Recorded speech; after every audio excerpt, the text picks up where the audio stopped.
Alright, welcome back to Halo Reach. This is the horse you flew in on, which is a reference to Halo 1. That being said, I think a more accurate kind of lame title for this particular section of the mission should be "No one can hear you scream in space," because right now everything's sort of a muted noise because we're in an area that has low gravity and is probably not been pressure sealed yet, because it is, as you can see, an intermediate staging area for people getting out, coming out of the Corvette and getting into, say, a Banshee or a Sheriff type ship. This is an intermediate sort of staging area. So of course it wouldn't have, it would have probably some sort of limited amount of gravity, pressure, whatever you want to call it.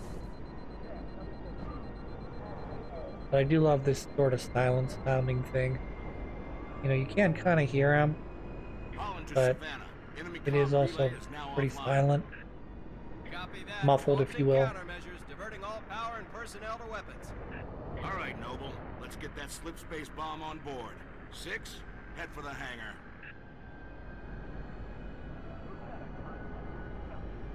I think some of the things that that Halo does really well, not just in this game, but Halo 1, Halo... Affirmative. On approach. I don't know about... I'm not necessarily so sure about Halo 2. Though I could argue that Halo 2 falls in this same category, but the games all seem to have this theme of, greater good, if you will, or what are you willing to sacrifice in order to achieve victory? So, great example, in Halo 1, the only people that get off of Halo, okay, well, there's probably a whole bunch of people get off of Halo, but I'm thinking more along the lines of human people. The only people who really seem to get off of Halo are Master Chief, Cortana, and for some reason, because I guess he's so cool and black, the one Gunnery Chief. They don't really explain how he gets off Halo before it explodes, but probably has something to do with, I don't know, maybe he worked together with an elite, became his gay lover or something for a bit. I don't know. If you play legendary mode of Halo 1 and you beat it, you'll get an extra cutscene at the end where the Gunnery Chief is fighting an elite, and they realize that essentially their lives are over because the Halo is about to explode, and they both put their guns down and hug each other, and allegedly the elite grabs a handful of Johnson's bum. But yeah, Johnson comes back in the second game. He survives somehow. They don't really explain it. You're supposed to be sort of like, I guess, a wink and a nod to the audience, like, hey, we knew you really liked him, and we thought it was sort of a waste that he died. So he's back. Reason, I don't care. You want to make it up. I'm sure there's some sort of story book that's been printed since hand. Because one of the things that does happen is, as Master Chief is leaving Halo on the, whatever that ship's called, he does end up, I don't know if he lands on it or he gets captured by a Covenant carrier, and then him and Johnston and Cortana take over the carrier and fly it back to Earth. They don't really explain that in Halo 2 either. They just sort of say, you just without reading any of the supplementary materials, you just assume that Master Chief flies back on the plane that took him off of Halo, the first Halo ring, and you just sort of assume that's how he gets home. But it's actually a middle of the ground story that happens, which I'm sure they probably somehow explain how Johnson managed to survive. Maybe he's taken captive. I don't know what the Covenant would have, what value a human being would be. You know, particularly post Halo exploding, unless they think that they're going to find another Halo array, and having this human as the trigger to the next Halo array is important. I don't know. I never read the books, so don't ask me. I just know sort of outline basic lore about what happened. I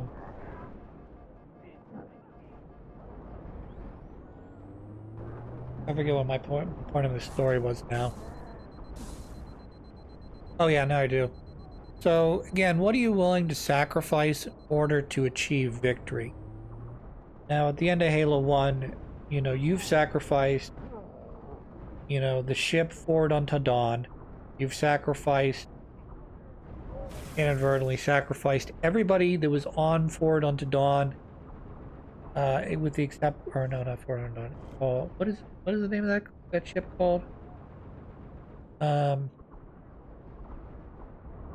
can remember the captain, Captain Keyes. Anyways, I think Forward Unto Dawn is the later ship that his daughter's captaining, I think. Anyways, but I mean, essentially, to defeat your enemy, and more importantly than even defeating the Covenant and their large armada that is basically overwhelming you, and is basically ground your crew on Halo, is the elimination of the Flood. The Flood has to be dealt with regardless. It cannot be allowed to spread. That's the nature of the Flood. But, you know, you also eliminate a large section of the Covenant, or at least that's what I believe. You eliminate a section of the Covenant that you didn't previously... it didn't seem possible. It was like, you know, blowing up the Halo ring was sort of like not only an added benefit, but between you and the Flood, you basically put a dent in the Covenant armada, you know, and that really hands the elite and the Covenant itself a very large, very devastating loss that basically creates the situation where Halo 2 starts. Go for those shield controls. I need in. But yeah, see, the gravity's gone now. I got actually go the long way.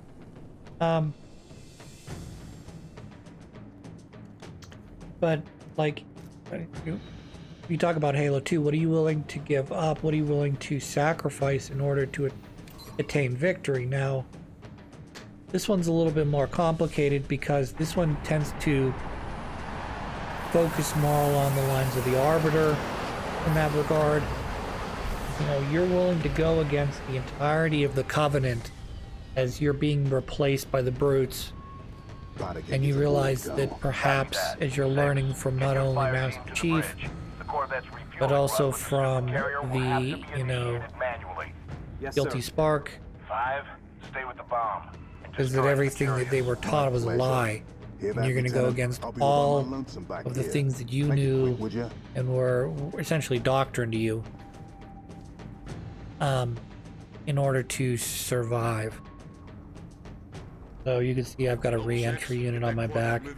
This is just basically placed there as a justification as to what's going to happen at the end of this chapter, is I'm going to basically dive out of this ship and re-enter into back onto Reach.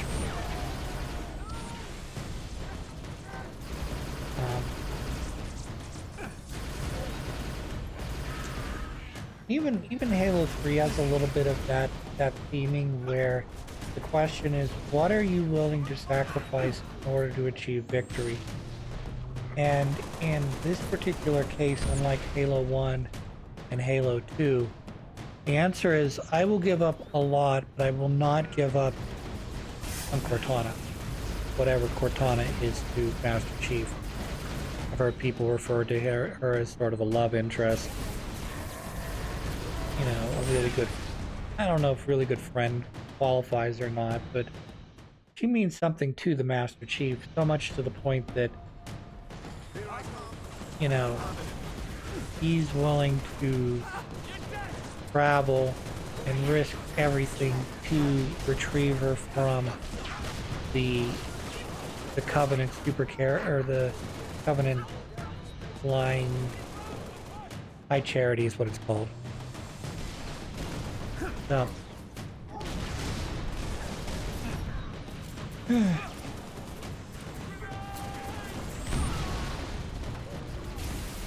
so you end up in a way, in order to ultimately defeat the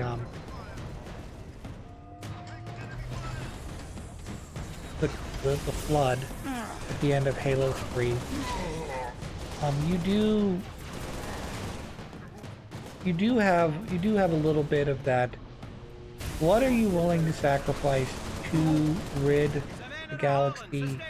At least, again, I'd never played any of the Halo games after 3, so I don't know if the Flood come back or if they just stay dead because of how big of an existential threat and crisis they are.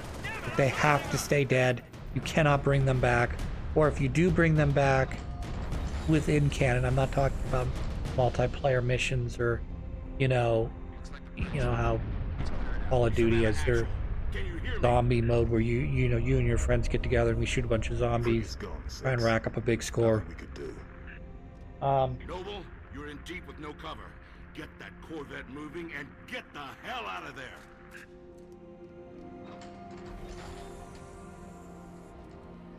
You leave George behind, partly because they want to make this upcoming part a little bit more difficult, and just story justification. He's there to guard the bombs so they can't sneak in behind us while we're sending this Corvette on its way to the super carrier and disarm the bomb or damage the bomb or whatever.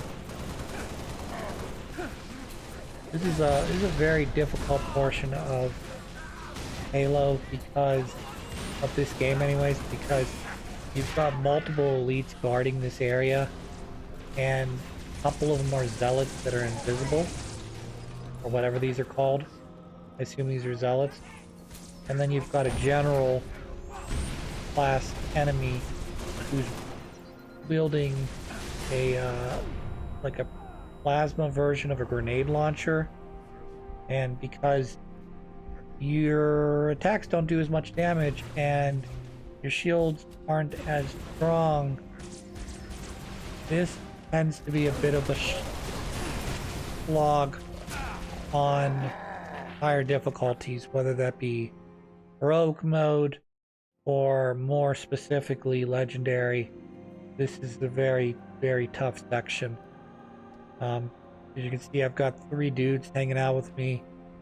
They will die almost instantaneously on legendary mode, which means you've got enough time to, if you're holding the plasma pistol, you have maybe enough time, if you're patient, to knock out the general and maybe one of the zealots. So, but that's hard to say. And because they're sort of wandering around and wasting a lot of time trying to get the right shot so I can get rid of at least 1 or 2 elites before we go too deep here.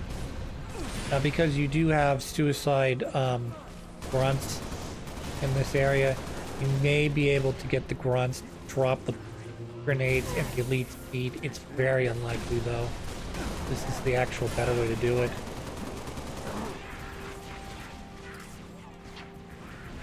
You know, minus all the damage. Well, I didn't take a ton of damage. I was gonna say minus the fact that, you know, I'm taking damage.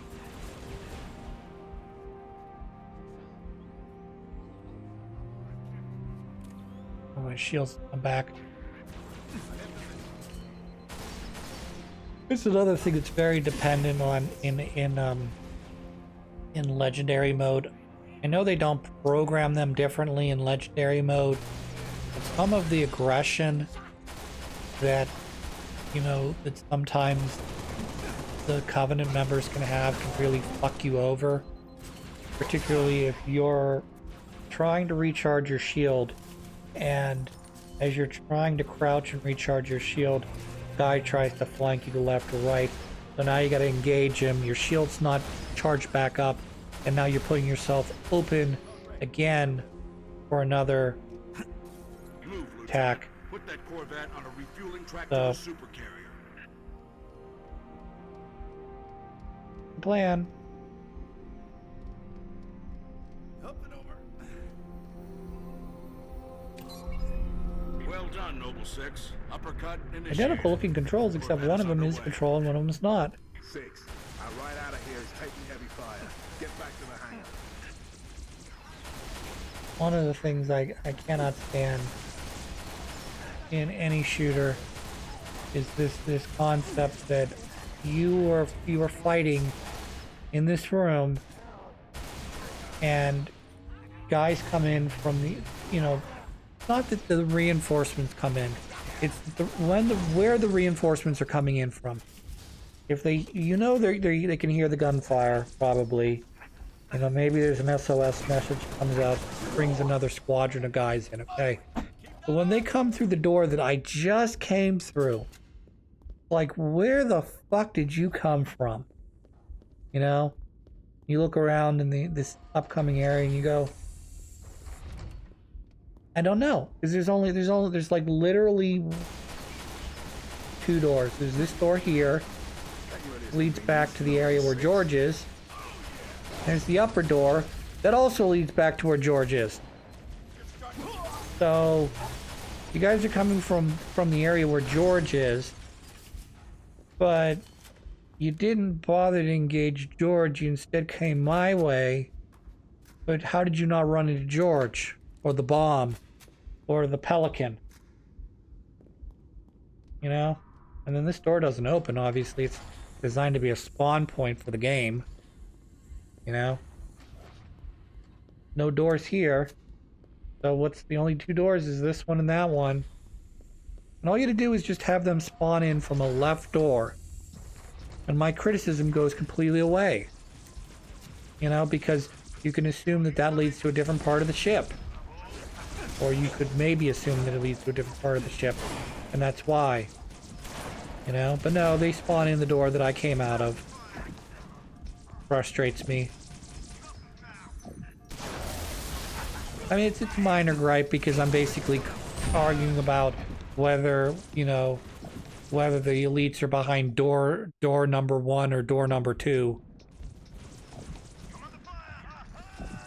It's ultimately a video game that I'm playing for an enjoyment, not for specific, accurate lore bullshit, you know?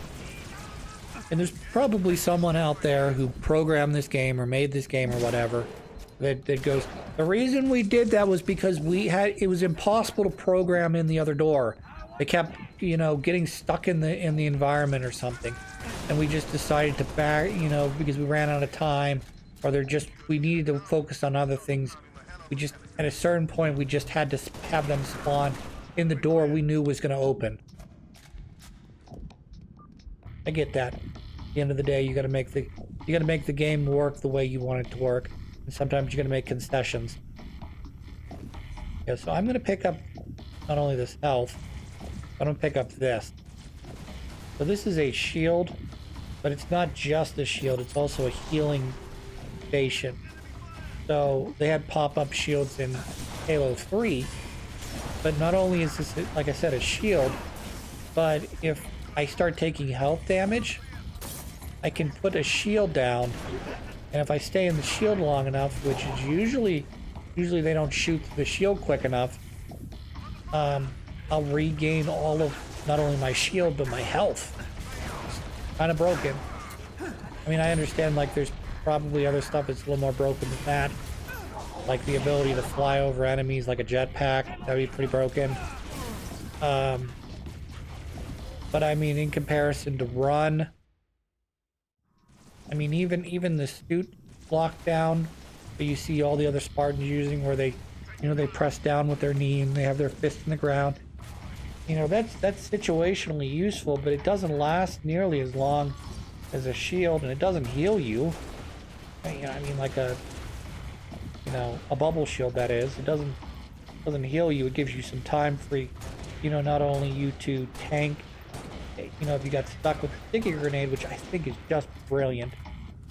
You make this move that allows you to lock down your armor, so you take no damage in case you get stuck by a grenade. You can also use it if you start taking damage to your shield. Try to delay long enough for your shields to start to recharge. Hopefully the enemy starts targeting someone else, particularly a multiplayer. But the lockdown doesn't last very long either.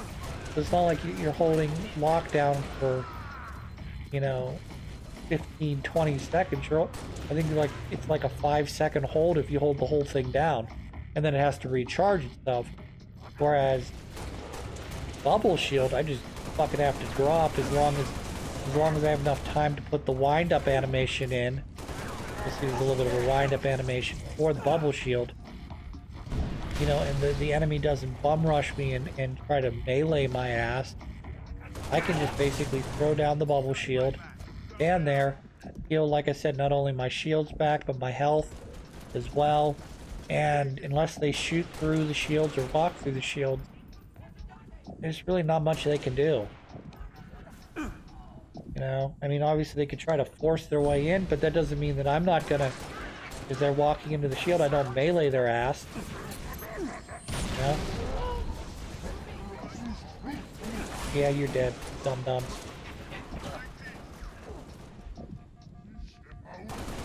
I need to put up my shield here, so we're gonna drop it. Second, that is. Let's drop the shield. So there's a little bit of a wind up, so you gotta hold it for a second. Yeah, my health goes, well, my shields have to recharge naturally, but once my shields are full, my health starts to go up. Plus, like I said, there's a bubble shield, so even if they're shooting at the bubble shield, it won't hurt me. I don't think it will. And then, you know, while you're waiting for the bubble shield to fully, you know, see what I mean? So yeah, it takes a while, and the bubble shield will pop here in a second, because, you know, eventually run out of energy. And then once that shield pops, it has to recharge itself. So it's not like I just fucking throw infinite bubble shields down. You know?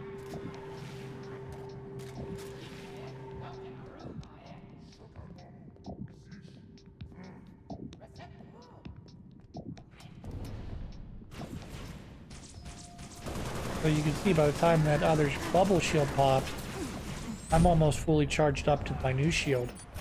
I just drop this down here like this. I just wait for my health to come back.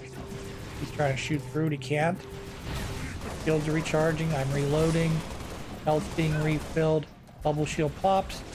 And I'm about 50% of the way to another bubble shield, you know?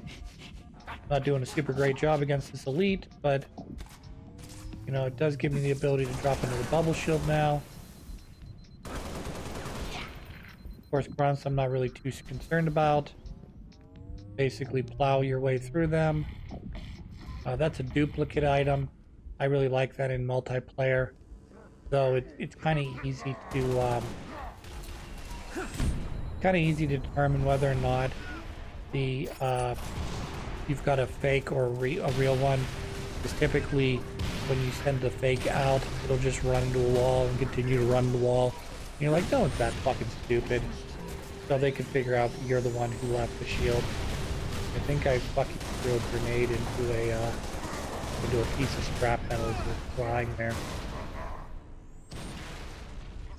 Yeah, doesn't take much. They got big boy strong weapons, including but not limited to that plasma grenade launcher I was talking about, that you power up and then it just throws homing plasma missiles or plasma grenades at you. It's really fucking disgusting.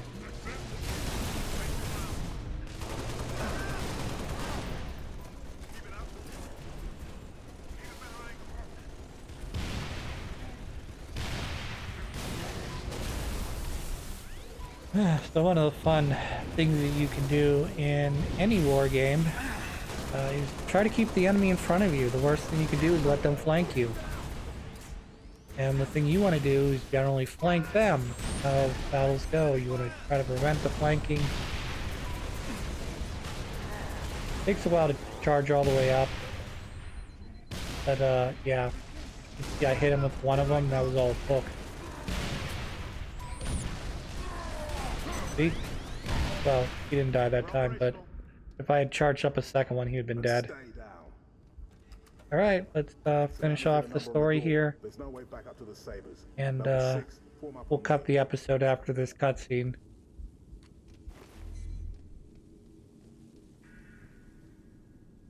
Distance is closing on this vessel's refueling track with the Covenant supercarrier. 76 seconds to endpoint. So, it's gonna be like that.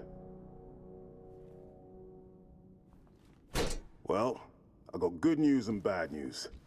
This bird took some fire and our thruster gimbal is toast, which means the only way off this slag heap is gravity. And the good news? That was the good news. At current velocity, That is the good news. 53 seconds to endpoint. Yeah. Bad news is, time is fried. I'm gonna have to fire it manually. That's a one-way trip. We all make it sooner or later. Better get going, Six. They're gonna need you down there. Listen, Reach has been good to me. Time has come to return the favor. Don't deny me this. I mentioned about what are you willing to sacrifice for the greater good. And basically he's giving me no options. He's picking me up, throwing me off the thing here, and he's gonna set off the bomb manually. Which, as soon as he gets close enough to the supercarrier, he's going to fire it. And we'll be far enough away from it so it shouldn't affect us. So he goes out in his mind as a hero.